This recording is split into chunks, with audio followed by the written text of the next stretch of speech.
Good afternoon. My name is Hae-sun Kim, advisor of Gangnam Labor Law Firm.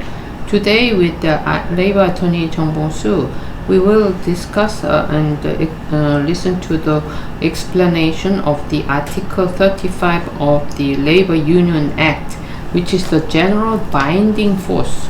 So, could you explain about the terminology, please? Okay. Hello. How are you today? This is Bong-soo Jung, Korean labor attorney. What is binding?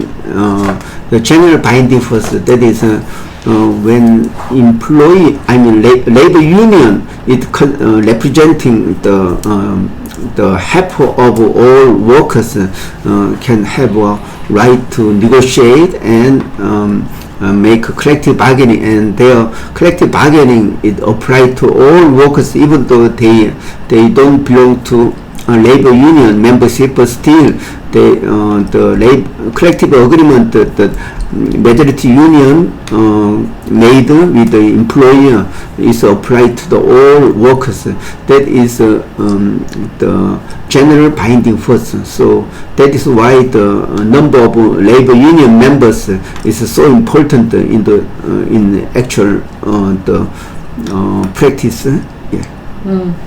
So why the question is in the workers environment, not everybody belongs to the labor union. Is there any reason why some workers are not subscribed to the labor union, belongs to the labor union? Is there any reason?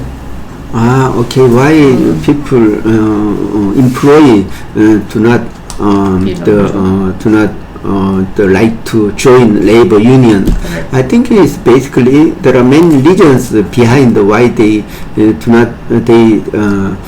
decide not to join labor union. The first one is union membership fee is like 1% of their total salary, or depends on the union. So they have some union they charge 2% or 3% of total wages. So they afraid of, they are too expensive for them is to become membership. Yeah. So that is the first reason. Second one is they don't, maybe company treated their workers so well, so they don't need some protection from union, so they choose the company. So in that case, there are no difference becoming labor union or non-union members. So that can be a second reason. Third reason will be they don't like to join the particular labor union because this union cannot represent their demand or their request. So they are about to make another labor union. So it can be a opposite force, competing with the current union. So it can be some reasons. Yeah. So in case they don't belong to the majority number of workers who belongs to the labor union, and if the collective agreement is made not in favor of those minority workers, then how can they protect their right in such environment? Okay, your question is there are majority union, minority union. So majority union do not represent their demand from minority union. Yeah, it is always possible. So usually majority union, they want to keep their own their power. So also they try to neglect the demand from the minority union. So actually, current labor law, according to Article 29-2, only when the representative union have the exclusive right to negotiate with the employer. So minority union, they cannot join this collective the bargaining so they are worried that the majority union cannot represent their demand. So in that case, if the majority union abuse their rights, so they neglect the demand from minority union, then minority union, they may ask some correction order to the labor commission. So majority union, they neglect the right to represent parity. So like that is majority union have a right to represent the minority unions parity without any bias. Yes. So in that case, labor commission will investigate the case, and they can give a correction order to majority union. So so majority union have a right to represent all union members equally. Yeah. I see.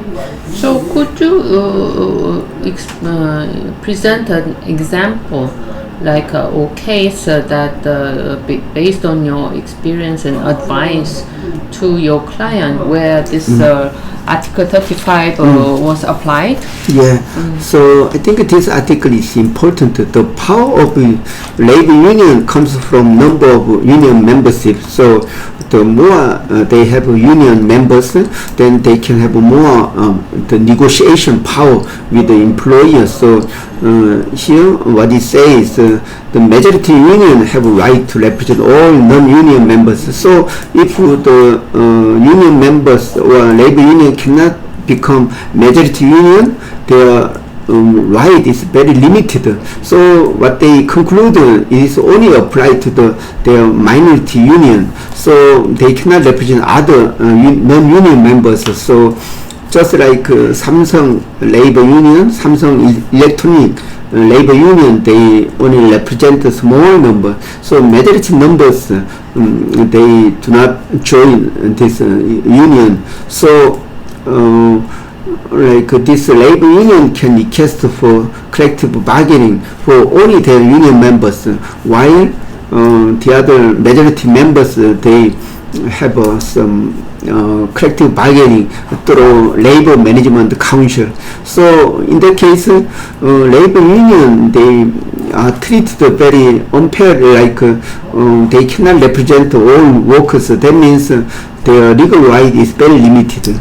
So I think that can be a good example. So if labor union want to have a strong power or bargaining power, they need to attract more union members. Then they should represent the majority of workers in that workplace. Then their union can be very powerful and strong. Also, they'll have a very some strong bargaining power. Yeah. So I think it's Article 35 is very important in the Labor Union Act. Yeah. So that article was designed to protect the unions' rights. So that is why the membership of union is so important. Yeah. Thank you very much.